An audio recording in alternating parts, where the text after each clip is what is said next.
বোনের বিপদে সবসময় ভাই পাশে থাকে। বোন যদি কষ্ট পায় তাহলে ভাই কষ্টের সমাধান করে দেয়। ভাই নামক শব্দটা বাবার পরেই স্থান পায়। ভাই বোনের সম্পর্কটা অনেক মিষ্টি হয়।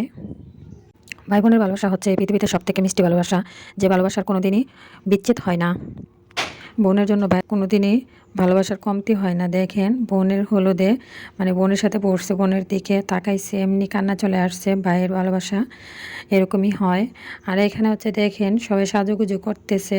তারপরে হচ্ছে বাইরে আসলাম, বাইরে এসে দেখি যে মানুষে কি করতেছে, এই দিক দিয়ে নাচানাচি হচ্ছে আর কি।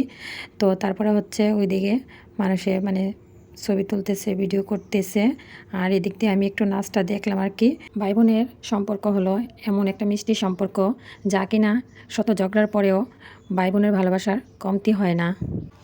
বাবা মার পরে যারা আপনাকে বেশি ভালোবাসবে সেই হলো ভাই বোন।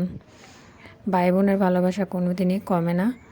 হয়তো দূরত্ব বেড়ে যায়, কিন্তু ভালোবাসা কোনো দিনই কমে না। প্রত্যেকটা ভাইয়ের কাছে তার বোন হচ্ছে কলিজার টুকরা। প্রত্যেকটা ভাই বোনের প্রতি নজর রাখবে। সে কোথায় যাচ্ছে, কি করছে, কি খাচ্ছে, কার সাথে মিশছে, এরকম খবর করার নামই হচ্ছে ভাই। ভাই বোনের সম্পর্কগুলো হচ্ছে এরকম যে সামনে থাকলে ঝগড়াঝাটি করা, আর দূরে গেলে মিস করা, আর হচ্ছে বড় ভাই থাকা বোনের জন্য হাজারটা আবদার, সেটা পূরণ করতেই হবে, করে দিতেই হবে।